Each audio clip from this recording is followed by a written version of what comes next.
আত্মসমর্পণ না করা পর্যন্ত শুধু অন্তরের বিশ্বাসের দ্বারা কোনো মানুষ মুমিন হয় না। যদি অন্তরের বিশ্বাসের দ্বারা মানুষ মুমিন হতো তাহলে হেরাক্লিয়াস মুমিন হতো।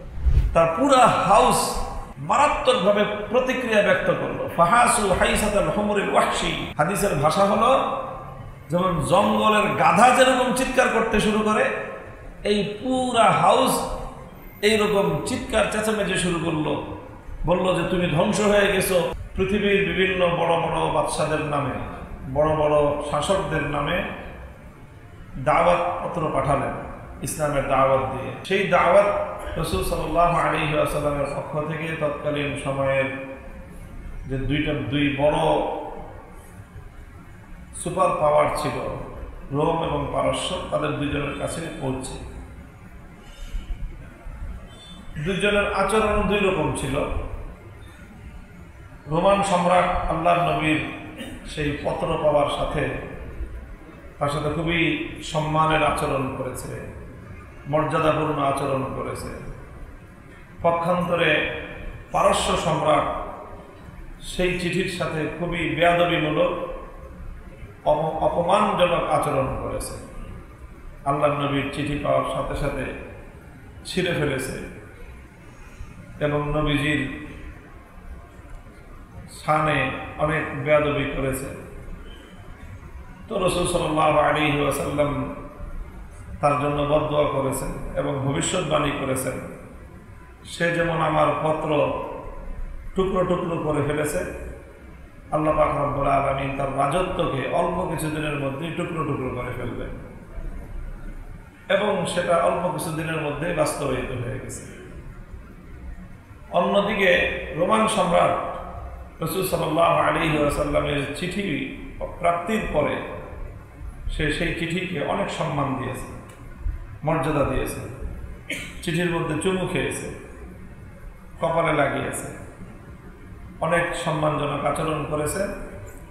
এই উসিলায় আল্লাহ পাক রব্বুল আলামিন রোমান সাম্রাজ্যের দীর্ঘস্থায়িত্ব পারস্য সাম্রাজ্যের চেয়ে দীর্ঘায়িত করেছেন। আলোচনা সেটা নয়। রোমান সম্রাট সেই চিঠি পাওয়ার পর সে নানাভাবে যাচাই বাছাই করল। যেহেতু তারা পূর্ববর্তী আসমানি কিতাবের অনুসারী ছিল, যার কারণে তারা নবুয়ত, আসমানি কিতাব, আল্লাহর কিতাব, নবী, পয়গম্বর এই বিষয়ে তাদের একটা ধারণা ছিল। তো সে তার সেই ধারণা অনুযায়ী, তার গবেষণা অনুযায়ী, তার এলেম অনুযায়ী সেটা নিশ্চিত হলো যে যিনি তার কাছে পত্র পাঠিয়েছেন তিনি সত্য নবী, তার ধর্ম সত্য ধর্ম, তার কিতাব আল্লাহ প্রদত্ত সত্য কিতাব। এই বিষয়টা সে কনফার্ম হয়ে গেল। কনফার্ম হওয়ার পরে সে অনেক অভিব্যক্তি ব্যক্ত করল, অভূতপূর্ব, চমৎকার। সে মন্তব্য করল যে আমি জানতাম আমাদের পূর্ববর্তী আসমানি কিতাবের যে সকল বার্তা আমাদের কাছে আছে, সেই বার্তা অনুযায়ী পূর্বাভাস ছিল আমাদের কাছে যে শেষ নবী খুব দ্রুতই আবির্ভাব ঘটবে, শেষ নবী। তবে এটা ধারণা ছিল না যে সেই নবী আরবে আসবেন। এটা শুধু নতুন। এছাড়া আমাদের এই আগে থেকেই ধারণা ছিল যে শেষ নবীর আগমনের সময় ঘনিয়ে এসেছে এবং তার আবির্ভাব ঘটবে। তবে তিনি যে আরবে আসবেন এই বিষয়টা আবার নতুন ধারণা হলো। কাজেই তার ধারণার সাথে বিষয়টা মিলে গেল, নবীজির বার্তা। এরপরে সে যেটা বলল যে আমি যদি আজ সেই নবীর সামনে উপস্থিত হতে পারতাম, ওনার সাথে যদি আমার সাক্ষাৎ হতো, লাগাসালতু আন কাদামাইহি, আমি নিজে তার পা ধুয়ে দিতাম। আমি পা ধুয়ে দেওয়াটা এটা সর্বোচ্চ সম্মান প্রদর্শনের একটা প্রতীক, যারা যেন পাও ধোয়া দেওয়া। লাগাসালতু আন কাদামাইহি অর্থাৎ সে আল্লাহর নবীর সত্যতার ব্যাপারে অকপটে স্বীকার করল, সে নবীজির প্রতি অভূতপূর্ব সম্মান প্রদর্শন করল এবং সে এরকম অভিব্যক্তিও ব্যক্ত করল, যদি আমি তার সামনে থাকতাম তাহলে ওনার সাথে সর্বোচ্চ সম্মান আমি ওনাকে দিতাম। সব ঠিক আছে, এবং সে তার আল্লাহর নবীকে সর্বশেষ নবী বলে এবং তার দিন ইসলামকে সত্য দিন বলে, আল্লাহর পক্ষ থেকে প্রেরিত নবী বলে সে স্বীকার করে দিল। কাজে বিশ্বাসটা তার একেবারে অটুট ছিল, বিশ্বাসের মধ্যে তার কোনো খাত ছিল না, বিশ্বাসটা তার সঠিক ছিল। কিন্তু ঘটনা ঘটল কি, সে এখন চিন্তা করল, আমি যদি এখন এই বিশ্বাসকে প্রকাশ করি, আমি যদি ইসলামকে গ্রহণ করি, মুসলমান হয়ে যাই, তাহলে আমার জনগণ মানবে না। আমার দেশের জনগণ তারা হলো সব খ্রিস্টান, তো তারা বলবে যে আমাদের বাদশা ধর্মান্তরিত হয়ে গেছে, কাজেই তারা আমার বিরুদ্ধে বিদ্রোহ করবে এবং এতে আমার রাজত্ব থাকবে না, এই সে আশঙ্কা করবে। আশঙ্কা করে সে একটা বিশেষ বৈঠকের আয়োজন করলো তার রাজপ্রাসাদে। রাষ্ট্রের সকল গণ্যমান্য ব্যক্তিবর্গ, ধর্মীয় যারা অভিভাবক আছে, ধর্মগুরু, তাদের সকলকে একত্রিত করল। একত্রিত করে তারপরে সে তার রাজপ্রাসাদের সকল দরজাগুলি বাইরে দিয়ে বন্ধ করে দিল। বন্ধ করে দিয়ে সে তাদের সামনে লেকচার দিল। লেকচারের মধ্যে সে তার এই সব অভিব্যক্তিগুলো ব্যক্ত করল। বলল যে দেখো, যে তোমরা যদি তোমাদের রাজত্বকে স্থায়িত্ব করতে চাও, তোমরা যদি কল্যাণ লাভ করতে চাও, তাহলে এই যে শেষ নবীর আবির্ভাব হয়ে গেছে, আমরা সকলে মিলে শেষ নবীর ধর্ম গ্রহণ করি এবং তার হাতে আমরা বায়াত গ্রহণ করি, তাহলে এতে আমরা একদিকে হেদায়েত পাব, সত্যের অনুসরণ করতে পারব, আর এই সত্যের অনুসরণের মাধ্যমে আমাদের রাজত্ব এটাও স্থায়িত্ব পাবে। এই কথাগুলি যখন সে বলতে দেরি, তার পুরা হাউস মারাত্মকভাবে প্রতিক্রিয়া ব্যক্ত করলো। ফাহাসু হাইসাতাল হুমুরিল ওয়াহশি, হাদিসের ভাষা হলো যেমন জঙ্গলের গাধা যেরকম চিৎকার করতে শুরু করে, এই পুরা হাউস এইরকম চিৎকার চেঁচামেচি শুরু করলো। বলল যে তুমি ধ্বংস হয়ে গেছো, তুমি নিজে বিভ্রান্ত হয়ে গেছো, তুমি নিজে ধর্মের প্রতি, আমাদের ধর্মকে তুমি ছেড়ে দেওয়ার জন্য ষড়যন্ত্র করছো, নিজে ধর্মান্তরিত হয়ে গেছো, এখন আমাদেরকেও তুমি বিভ্রান্ত করতে চাইতেছো। এই সব পুরা হাউস চিৎকার চেঁচামেচি শুরু করলো। সম্রাট দেখলো যে সে যে আশঙ্কা করছিল, সেই আশঙ্কাটা তার আশঙ্কার চেয়ে আরো বেশি বাস্তব, এবং এই লোকগুলো এখন বাইরে গিয়ে যদি জনগণের কাছে বলে যে আমাদের রাজা তো ধর্ম ছেড়ে দিচ্ছে, তো পুরা দেশ বিদ্রোহী হয়ে পড়বে, ক্ষমতা টিকিয়ে রাখা যাবে না। তখন সে দেখলো যে এক পাল্লায় ইমান আর এক পাল্লায় ক্ষমতা, কোনটা রক্ষা করবে? সে দেখলো ইমানটা তো বাকি আর ক্ষমতা হলো নগদ, কাজে বাকিটা ফাঁকি থাকুক, নগদটা হাত ধরে নেই।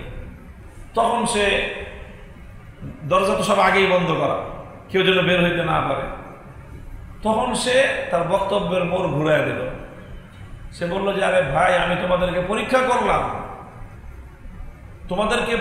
করলাম যে তোমাদের ধর্মের প্রতি তোমাদের আত্মবিশ্বাস কতটুকু। তো না, আমি সন্তুষ্ট যে তোমরা সবাই তোমাদের ধর্মের প্রতি খুব মজবুত আছো।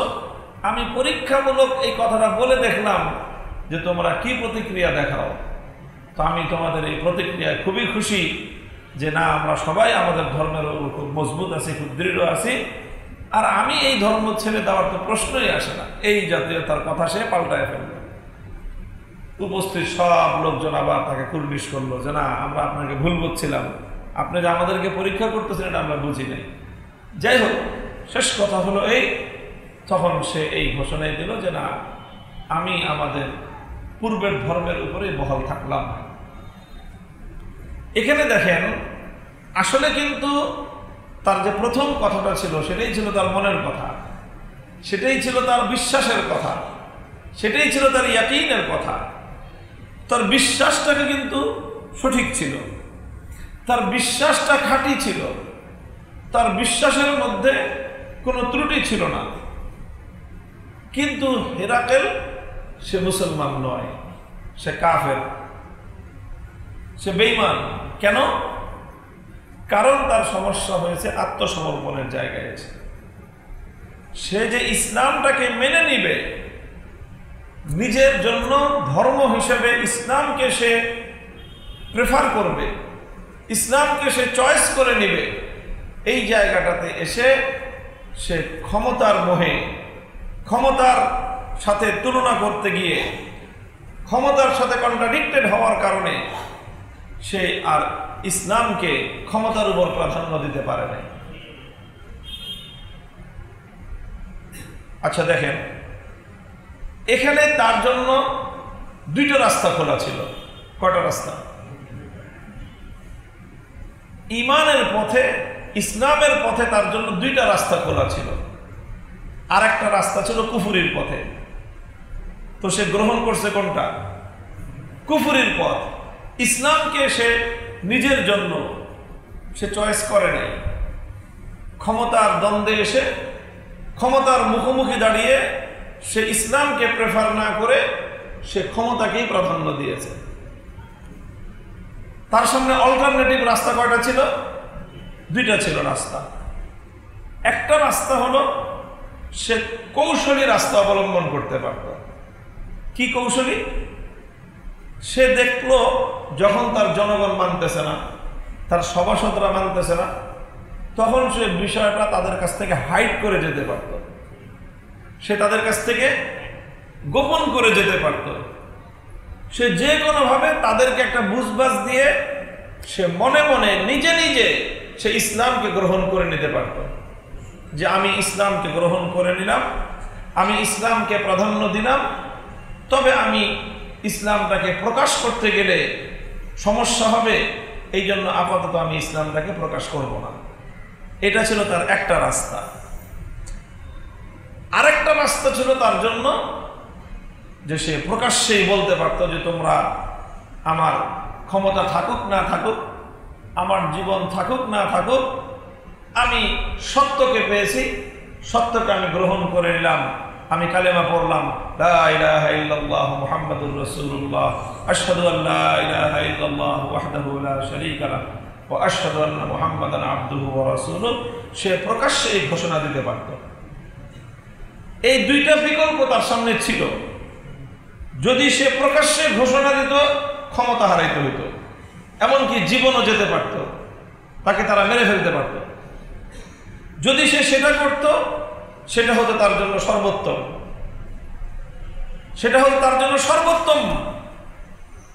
সে দুনিয়ার সকল রাজত্বের বিনিময়ে ঈমানকে প্রাধান্য দিত, যেটা যুগে যুগে অনেকেই করেছে। ফিরআউনের স্ত্রী বিবি আসিয়া তিনি এটা করেছিলেন, যে তিনি জীবনের সকল সুখ শান্তি, তিনি রাজরানী হওয়ার চেয়েও ঈমানকে প্রাধান্য দিয়েছেন, মর্মান্তিকভাবে জীবন দিয়েছেন, শাহাদাত বরণ করেছেন। ঈমানের সামনে অন্য কোনো প্রশ্নে তিনি আপোষ করেন নাই। এটা করে তিনি কি হয়েছেন? তিনি ক্ষতিগ্রস্ত হয়েছেন না লাভবান? লাভবান হয়েছেন। আল্লাহ পাক রব্বুল আলামিন তার ইতিহাস কোরআনের মধ্যে আলোচনা করেছেন। আল্লাহ বলেছেন যে তুমি দুনিয়ার রাজপ্রাসাদ থেকে বঞ্চিত হয়েছ, তোমাকে আমি বেহেশতের মধ্যে সর্বোত্তম রাজপ্রাসাদের মালিক বানায় দেব।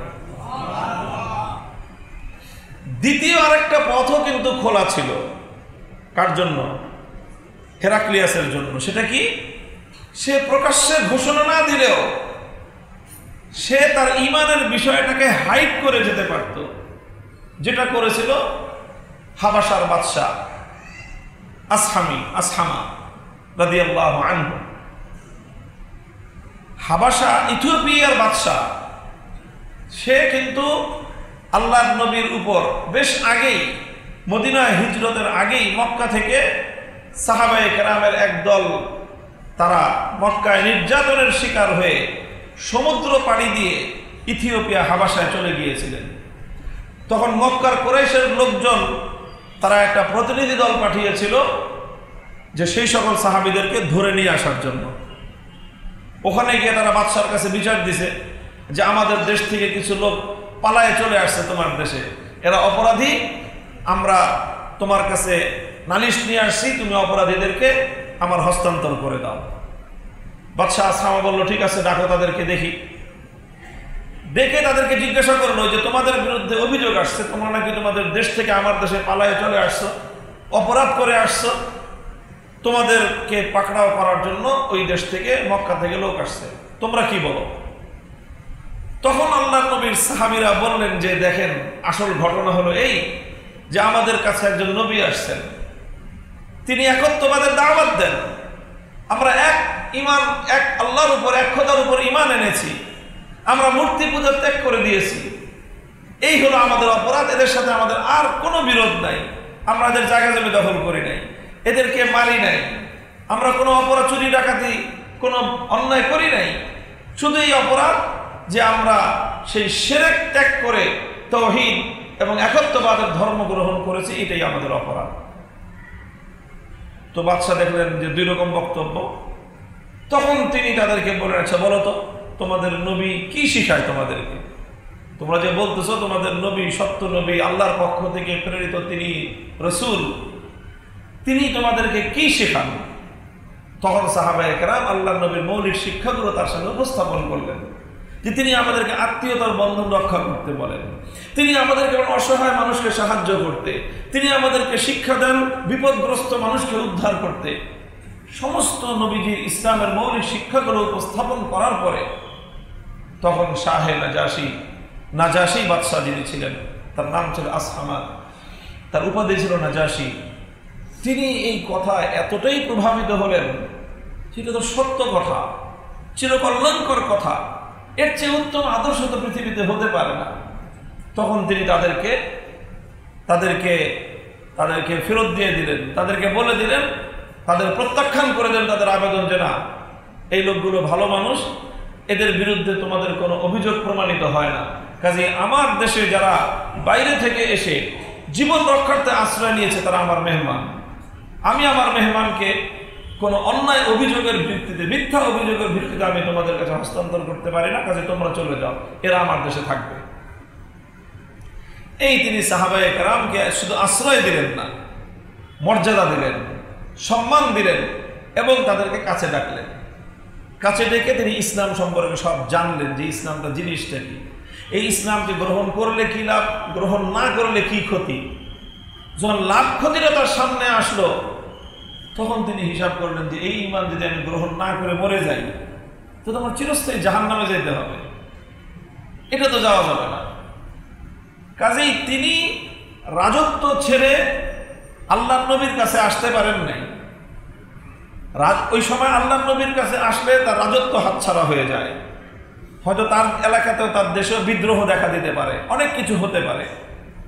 তিনি ততটা ঝুঁকি নেন নাই, কিন্তু ঈমান গ্রহণ করতে কাল বিলম্ব করেন নাই যে বাকিটা কি হবে পরে দেখা যাবে।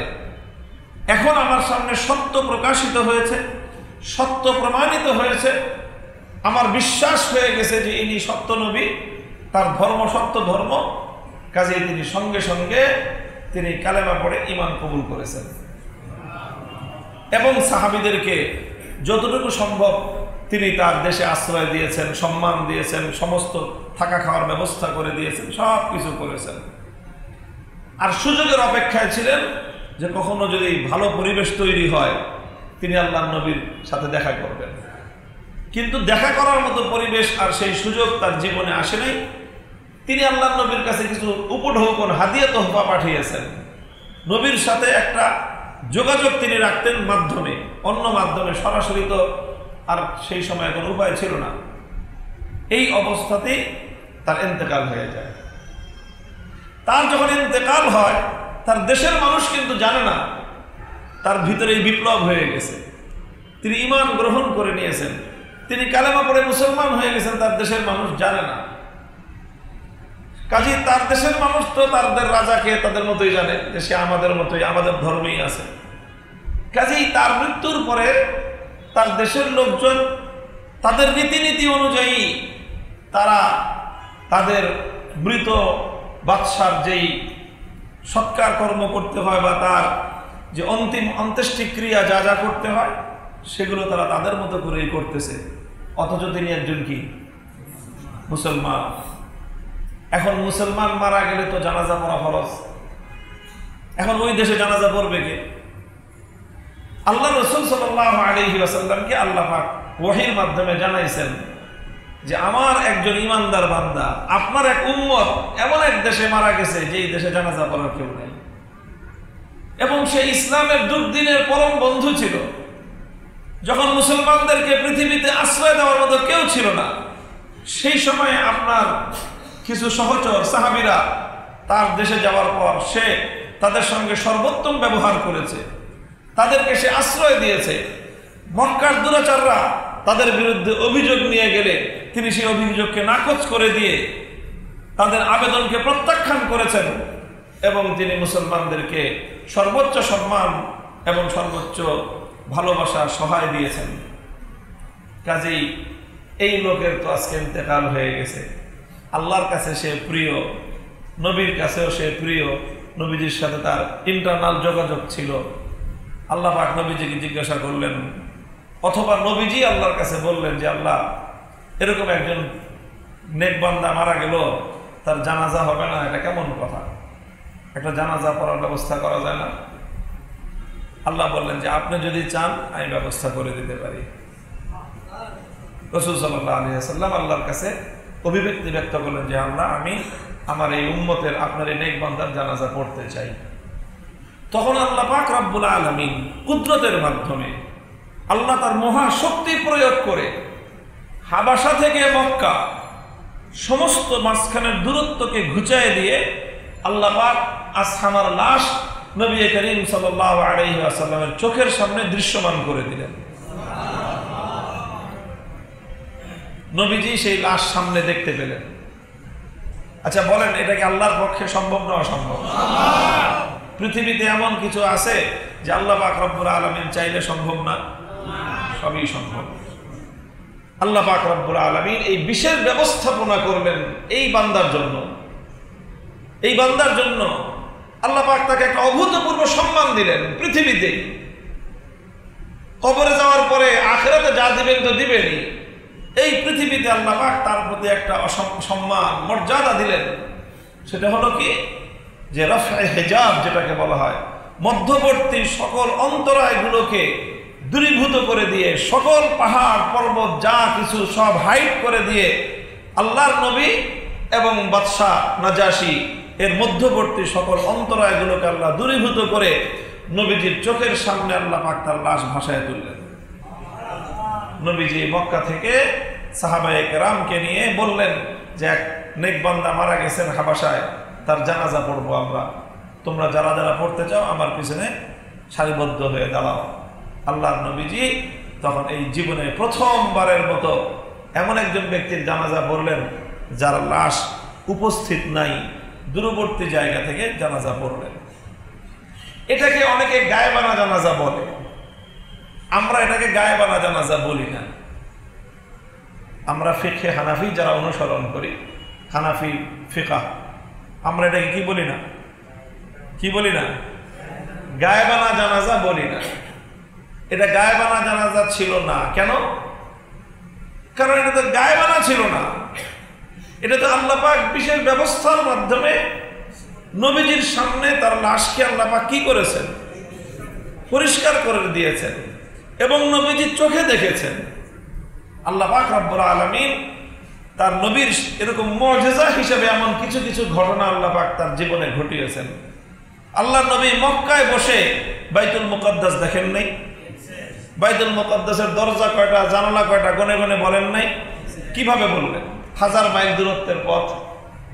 আল্লাহ পাক রব্বুল আলামিন মধ্যবর্তী সকল অন্তরায়গুলোকে দূর করে দিয়ে বাইতুল মুকাদ্দাসকে আল্লাহর নবীর সামনে আল্লাহ পাক এমন ভাবে তুলে ধরেছেন যেমন তিনি বাইতুল মুকাদ্দাসের সামনে দাঁড়ালে যেভাবে দেখতে পেতেন, মক্কা থেকে তিনি বাইতুল মুকাদ্দাস ঠিক সেভাবেই দেখেছেন।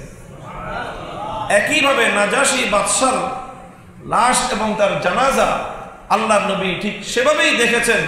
নিজের মাইয়ের সামনে থাকলে যেরকম দেখা যায়, আল্লাহর নবী নাজাশী বাদশার তার লাশ ওইভাবেই দেখেছেন এবং সেই হিসাবে জানাজা পড়েছেন।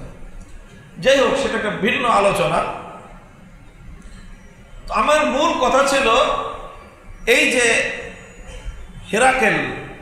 হেরাকেলের সামনে কিন্তু এই পথটা খোলা ছিল, এতে তার রাজত্ব টিকে থাকতো, আখেরাতেও মুক্তি পেত। কিন্তু হেরাকেল কিন্তু নাজাশী বাদশার মতো ইমানকে গ্রহণ করে নেয় নাই, অর্থাৎ আত্মসমর্পণ সে করে নাই যে ঠিক আছে আমি ইমান মেনে নিলাম, ইসলামকে মেনে নিলাম, এরপরে আল্লাহ পাক আমাকে যেটা করতে অর্ডার করবেন, ইসলাম আমাকে যেটা করতে অর্ডার করবে আমি সেটাই করব, আমি সেটাকে সর্বান্তকরণে মেনে নিলাম। এই বিষয়টা হেরাক্লিয়াসের মধ্যে পাওয়া যায় নাই, যেই বিষয়টা নাজাশী বাদশার মধ্যে পাওয়া গিয়েছিল। এমনকি আল্লাহর নবীর যে প্রিয় চাচা আবু তালেব, তার ব্যাপারটাও ঠিক এরকম। তিনি বিশ্বাস করতেন সব তার ঠিক ছিল, কিন্তু তিনিও ইমানের সামনে, ইসলামের সামনে আত্মসমর্পণ করেন নাই। মুহতারাম হাজিরিন, আলোচনা আজকে আর দীর্ঘায়িত করার সুযোগ নাই, সময় নাই। এটার উপরে ভিত্তি করে ইনশাআল্লাহ পরবর্তীতে আরো একটা বিষয় আমি কথা বলবো, আপনারা এই আলোচনাটুকু মনে রাখবেন। আমি দুইটা কথা বলেছি আজকে। এক নম্বর হল ঈমান মৌলিকভাবে বিশ্বাসের নাম, তবে বিশ্বাসের দুইটা স্তর। একটা স্তর হলো শুধু অন্তরে বিশ্বাস হওয়া, দ্বিতীয় স্তর হলো সেই বিশ্বাসের সামনে নিজে কি করা, আত্মসমর্পণ করা। আত্মসমর্পণটা করতেই হবে, এটা কম্পালসারি। আত্মসমর্পণ না করা পর্যন্ত শুধু অন্তরের বিশ্বাসের দ্বারা কোনো মানুষ মুমিন হয় না। যদি অন্তরের বিশ্বাসের দ্বারা মানুষ মুমিন হতো, তাহলে হেরাক্লিয়াস মুমিন হতো। সে অনেক নিশ্চিতভাবে আল্লাহর নবীর সত্যতা সম্পর্কে বিশ্বাস করেছিল, নবীজির সম্পর্কে তার সম্মান, মর্যাদা বোধ সবই তার ঠিক ছিল, কিন্তু ক্ষমতার দ্বন্দ্বে এসে সে ইসলামকে গ্রহণ করতে পারে নাই। এমনকি বিকল্প যেই পথগুলো ছিল, সে সেই বিকল্প পথগুলিও গ্রহণ করতে পারে নাই, যেটা পেরেছিল নাজাশীর বাদশা। সে ইসলামকে প্রকাশ করে নাই ঠিক, কিন্তু সে অন্তরে অন্তরে গোপনে ইসলামের সামনে, আল্লাহর সামনে, আল্লাহ রসুলের সামনে নিজেকে সোপর্দ করে দিয়েছিল, আত্মসমর্পণ করেছিল। আল্লাহ পাক রব্বুল আলামিন আমাদের সকলকে আত্মসমর্পণকারী বিশ্বাসী ইমানদার বান্দা হওয়ার তৌফিক দান করেন। ওয়া আখিরু দাওয়ানা আলহামদুলিল্লাহি রাব্বিল আলামিন।